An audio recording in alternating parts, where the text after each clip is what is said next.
ಮಾಜಿ ಬಿಬಿಎಂಪಿ ಸದಸ್ಯರು ಹಾಗೂ ಪಂಚ ಗ್ಯಾರಂಟಿ ಅನುಷ್ಠಾನ ಸಮಿತಿಯ ಅಧ್ಯಕ್ಷರಾದ ಎನ್ ನಾಗರಾಜುರವರ ಸಹಸ್ರಾರು ಕಾರ್ಯಕರ್ತರೆಲ್ಲ ಸೇರಿ ಸ್ವಾತಂತ್ರ್ಯ ಉದ್ಯಾನವನದ ಆವರಣದಲ್ಲಿ ಕರ್ನಾಟಕ ಶೋಷಿತ ಸಮುದಾಯಗಳ ಮಹಾ ಒಕ್ಕೂಟ ಮತ್ತು ರಾಜ್ಯ ಹಿಂದುಳಿದ ಜಾತಿಗಳ ಒಕ್ಕೂಟಗಳ ಸಂಘಟನೆಯಿಂದ ಮಾನ್ಯ ಮುಖ್ಯಮಂತ್ರಿಯವರಾದ ಶ್ರೀ ಸಿದ್ದರಾಮಯ್ಯರವರ ತೇಜೋವಧಿ ಖಂಡಿಸಿ ರಾಜ್ಯ ಕಾಂಗ್ರೆಸ್ ಸರ್ಕಾರವನ್ನು ಅಸ್ಥಿರಗೊಳಿಸುತ್ತಿರುವ ಬಿಜೆಪಿ ಜೆಡಿಎಸ್ ಕುತಂತ್ರಗಳನ್ನು ವಿರೋಧಿಸಿ ಪ್ರಜಾಪ್ರಭುತ್ವದ ರಕ್ಷಣೆಗಾಗಿ ರಾಜ್ಯಪಾಲರ ವಿರುದ್ಧ ರಾಜಭವನ ಚಲೋ ಪ್ರತಿಭಟನೆ.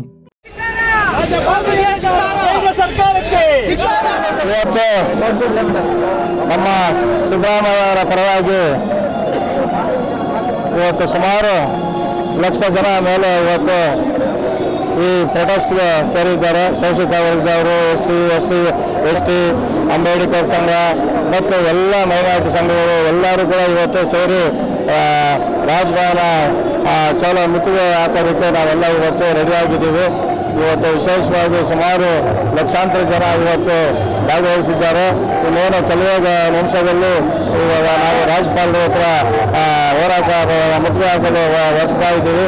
ಅದಕ್ಕೆ ಎಲ್ಲ ಗಣ್ಯರು ಮತ್ತು ಶೋಷಿತ ವರ್ಗದವರು, ಅಂಬೇಡ್ಕರ್ ಸಂಘದವರು ಮತ್ತು ಎಲ್ಲ ಸಂಘ ಸಂಸ್ಥೆಗಳು ಸಿದ್ದರಾಮಯ್ಯರ ಪರವಾಗಿ ಇಡೀ ಲಕ್ಷಾಂತರ ಜನ ಇವತ್ತು ಬಂದಿದ್ದಾರೆ. ನಾವು ಕೂಡ ಸಾವಿರಾರು ಜನ ಇವತ್ತು ನಮ್ಮ ಜಯನಗರದಿಂದ ಕೂಡ ನಾವು ಎಲ್ಲರೂ ಬಂದಿದ್ದೀವಿ.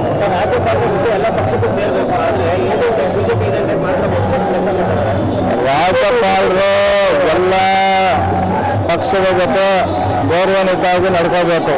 ಆದರೆ ಎಲ್ಲ ಒಂದು ಕಡೆ ನಮ್ಮ central government Modi, Amit Shah BJP ಸರ್ಕಾರಕ್ಕಾಗಿ ಏಜೆಂಟ್ ಆಗಿ ಅವರು ಕೆಲಸ ಮಾಡ್ತಾಯಿದ್ದಾರೆ.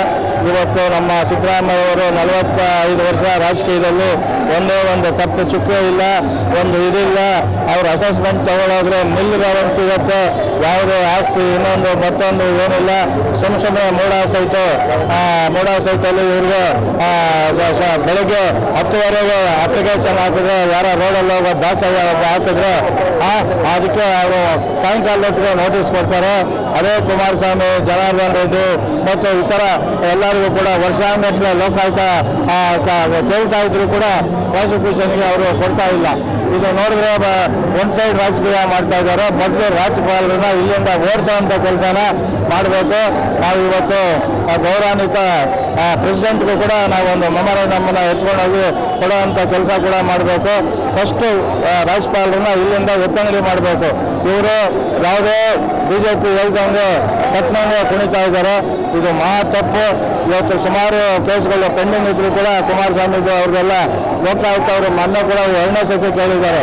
ಅವ್ರಿಗೆಲ್ಲ ಇವರು ಕೊಟ್ಟಿಲ್ಲ ಏನು ಹೇಳಿ. ಆದರೆ ಸಿದ್ದರಾಮಯ್ಯ ಅವರಿಗೆ ಬೆಳಿಗ್ಗೆ ಕೊಟ್ಟರೆ ಸಾಯಂಕಾಲ ಹೊತ್ತಿಗೆ ನೋಟಿಸ್ ಕೊಟ್ಟಿದ್ದೇವೆ. ಇದು ಅನ್ಯಾಯ. ನಮ್ಮ ಸಿದ್ದರಾಮಯ್ಯವರು ಪ್ರಾಂಪ್ಟ್, ಒಂದೇ ಒಂದು ಕಪ್ ಚುಕ್ಕೆ ಇಲ್ಲ.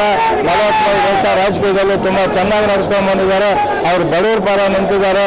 ಇವತ್ತು 5 ಗ್ಯಾರಂಟಿ ಸ್ಕೀಮಲ್ಲಿ ಕೂಡ ನಮಗೆ ಕೊಟ್ಟಿದ್ದಾರೆ. ಅವ್ರಿಗೆ ಅಧಿಕಾರ ಇಲ್ಲ ಅಂತೇಳಿ BJP ಒತ್ತವರಿಂದ ಈ ಥರ ಮಾಡ್ತಾ ಇದ್ದಾರೆ. ಅವ್ರನ್ನ ಮೊದಲು ಓಡಿಸ್ಬೇಕು ರಾಜ್ಯಪಾಲರು.